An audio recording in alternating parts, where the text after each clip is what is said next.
카페에서 아메리카노를 마시고 있는데 옆자리 사람의 커피가 노트북 위에 엎질러졌습니다.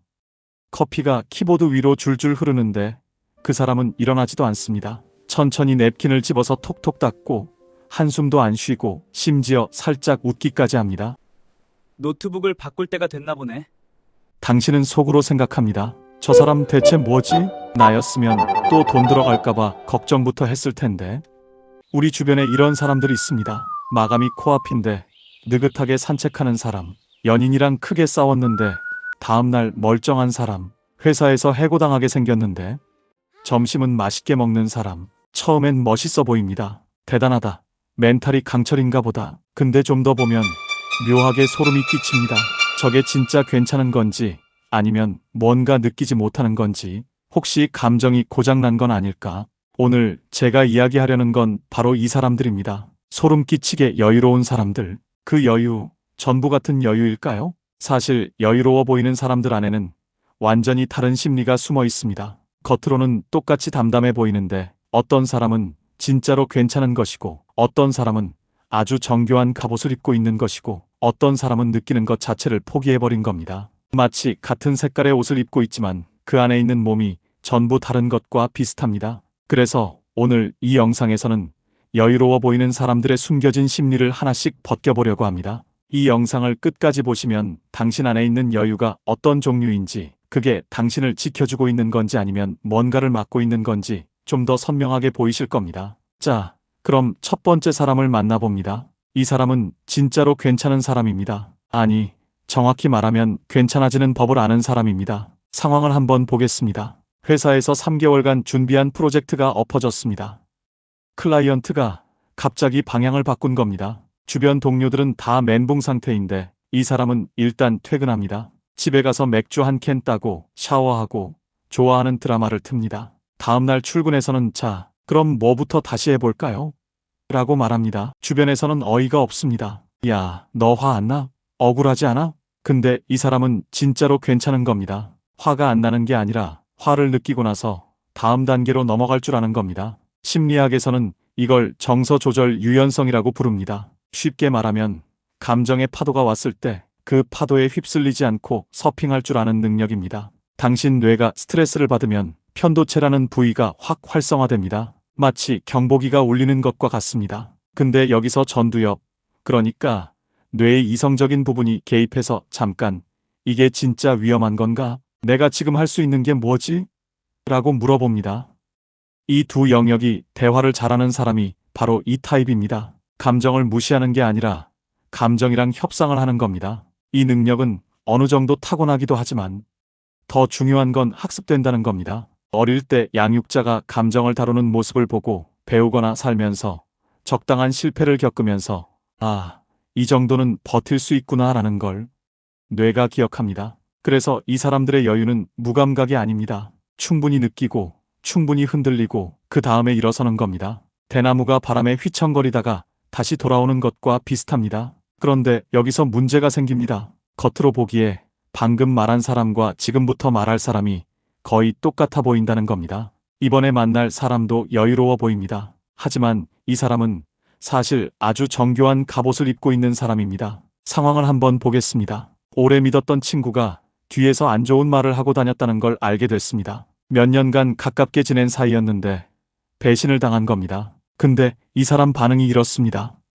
뭐 그럴 수도 있지. 사람이 다 그렇지 뭐. 화도 안 내고 슬퍼하지도 않고 그냥 담담합니다. 주변에서는 대단하다고 합니다. 쿨하네. 넌 멘탈이 진짜 강하다. 근데 이 사람 밤에 잠이 안 옵니다. 이유를 모르겠는데 가슴이 답답합니다. 가끔 갑자기 짜증이 확 올라오는데 뭐 때문인지 모르겠습니다. 이게 뭐냐면요. 심리학에서 말하는 해리적 방어입니다. 감정이랑 나를 분리시키는 겁니다. 당신 뇌는 너무 큰 충격이 오면 일종의 비상 모드에 들어갑니다. 그 감정을 온전히 느끼면 무너질 것 같으니까 뇌가 알아서 볼륨을 꺼버리는 겁니다. 이게 나쁜 건 아닙니다. 오히려 아주 똑똑한 생존 전략입니다. 전쟁터에서 병사가 공포를 온전히 느끼면 움직일 수가 없습니다. 뇌가 자동으로 감정 스위치를 내려서 일단 살아남게 하는 겁니다. 문제는 전쟁이 끝났는데도 스위치가 내려가 있는 상태입니다. 이 타입의 사람들은 어릴 때 감정을 표현하면 안 좋은 일이 생겼던 경우가 많습니다. 울면 혼났거나 화내면 무시당했거나 슬퍼하면 그게 뭐가 슬프냐라는 말을 들었거나 그래서 뇌가 학습한 겁니다. 감정은 위험하구나. 느끼지 않는 게 안전하구나. 이게 수십 년 동안 자동화되면 본인도 모릅니다. 진짜로 괜찮다고 생각합니다. 근데 감정은 안 느낀다고 사라지는 게 아닙니다. 지하실에 쌓입니다. 그리고 어느 날 갑자기 이상한 형태로 터집니다. 이유 없이 번아웃이 오거나 갑자기 모든 관계가 귀찮아지거나 몸이 아픕니다. 위장이 안 좋아지고 두통이 생기고 만성 피로에 시달립니다. 몸이 대신 울고 있는 겁니다. 그래서 이 사람들의 여유는 진짜 여유가 아닙니다. 마취입니다. 통증을 못 느끼는 거지 상처가 없는 게 아닙니다. 그리고 또 다른 버전이 있습니다. 이 사람은 감정을 못 느끼는 게 아니라 감정을 느끼는 게 너무 무서워서 미리미리 피하는 사람입니다. 겉으로 보면 역시 여유로워 보입니다. 근데 그 여유의 질감이 다릅니다. 상황을 보겠습니다. 이 사람은 연애를 잘 안 합니다. 정확히 말하면 깊어지려고 하면 빠집니다. 처음엔 좋아합니다. 설레고 연락도 열심히 하고 데이트도 합니다. 근데 상대가 진지해지려고 하면 슬슬 멀어집니다. 연락이 뜸해지고 바쁘다는 말이 늘어나고 결국 흐지부지 끝납니다. 주변에서는 쟤는 원래 자유로운 영혼이야. 연애에 관심 없나 봐라고 합니다. 본인도 그렇게 생각합니다. 난 원래 혼자가 편한 사람이야. 근데 밤에 가끔 외롭습니다. 친구들 커플 사진 보면 묘하게 쓸쓸합니다. 근데 그 감정을 빨리 털어버립니다. 이 사람들 뇌에서는 친밀함이 위험 신호로 등록돼 있습니다. 보통 사람들한테 친밀함은 따뜻하고 안전한 겁니다. 근데 이 사람들한테는 아닙니다. 친밀함은 곧 상처받을 가능성입니다. 가까워지면 버림받을 수 있습니다. 기대하면 실망합니다. 마음을 열면 아픕니다. 뇌가 이런 공식을 갖고 있으면 자동으로 친밀함을 피하게 됩니다. 의식적으로 그러는 게 아닙니다. 뇌의 위협 탐지 시스템이 위험, 물러나라고 경보를 울리는 겁니다. 그래서 이 사람들은 항상 적당한 거리를 유지합니다. 친구는 많은데 절친은 없습니다. 연인은 있는데 깊어지지 않습니다. 가족이랑도 뭔가 한 발짝 떨어져 있습니다. 겉으로 보면 여유로워 보입니다. 집착 안 하고 매달리지 않고 쿨합니다. 근데 이 여유는 안전거리입니다. 상처받기 전에 미리 떠나는 겁니다. 마음이 연결되기 전에 끊어버리는 겁니다. 문제는 이게 외로움을 만든다는 겁니다. 인간의 뇌는 연결되게 설계되어 있습니다. 연결 없이 오래 살면 뇌가 힘들어합니다. 우울해지고 불안해지고 삶이 무의미하게 느껴집니다. 단기적으로는 안전하지만 장기적으로는 굶어갑니다. 감정적으로 굶어가는 겁니다. 재밌는 건 이 사람들은 자기가 회피하고 있다는 걸 모른다는 겁니다. 진짜로 혼자가 편하다고 믿습니다. 왜냐하면 뇌가 그렇게 스토리를 만들었거든요. 난 원래 독립적인 사람이야. 난 자유를 중요하게 생각해. 연애는 귀찮아. 이게 정체성이 돼버린 겁니다. 근데 그 정체성 밑에는 아주 오래된 두려움이 있습니다. 이제 마지막 사람을 만나봅니다. 이 사람은 지금까지 만난 사람들 중에 제일 알아보기 어렵습니다. 왜냐하면 이 사람의 여유는 진짜로 빛나 보이거든요. 근데 그 빛이 좀 이상합니다. 상황을 보겠습니다. 회사에서 구조조정이 있습니다. 다들 불안해합니다. 내 자리 없어지는 거 아니야?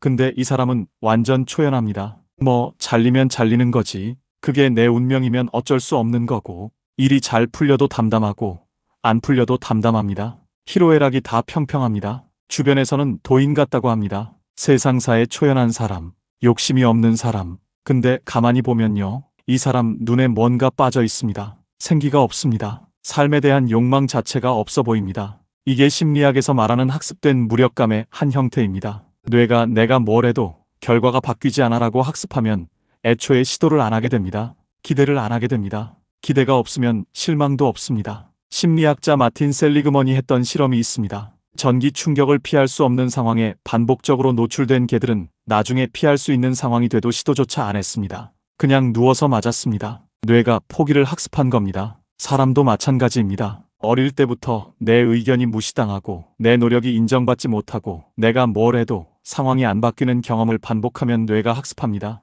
애초에 원하지 않는 게 편하구나. 그래서 이 사람들의 여유는 초연함이 아닙니다. 체념입니다. 욕망의 볼륨을 꺼버린 겁니다. 화도 안 납니다. 왜냐하면 화는 이건 부당해.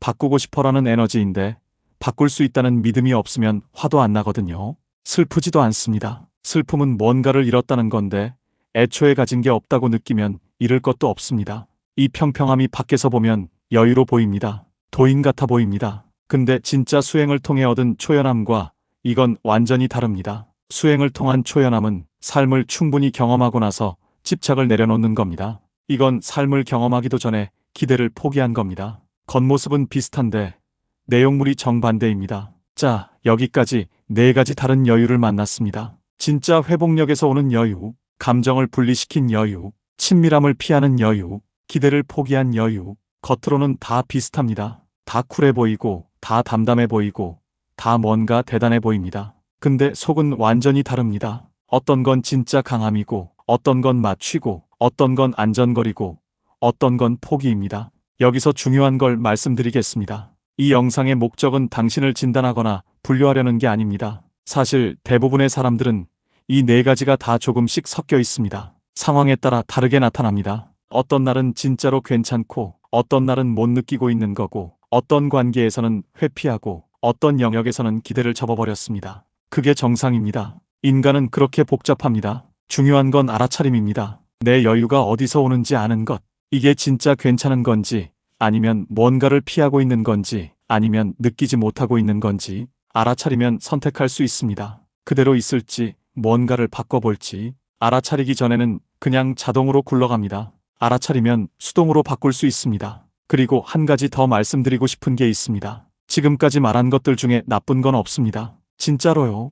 감정을 분리시키는 것도, 친밀함을 피하는 것도, 기대를 접는 것도 다 당신 뇌가 당신을 지키려고 한 겁니다. 그 시절에는 그게 최선이었습니다. 그래서 살아남은 겁니다. 지금 이 영상을 보고 있는 겁니다. 문제는 그 전략이 더 이상 필요하지 않은데도 자동으로 돌아가고 있을 때입니다. 지금은 안전한데도 뇌가 아직 전쟁터인 줄 알고 있을 때입니다. 그때 비로소 업데이트가 필요한 겁니다. 감정을 분리시켜왔던 사람한테는 내가 느끼는 거 다 느껴도 돼. 안전해라는 경험이 필요합니다. 친밀함을 피해왔던 사람한테는 1%만 더 열어봐도 무너지지 않는다는 새로운 학습이 필요합니다. 기대를 포기했던 사람한테는 아주 작은 성공 경험이 필요합니다. 내가 뭔가를 원했고, 시도했고, 됐다는 경험.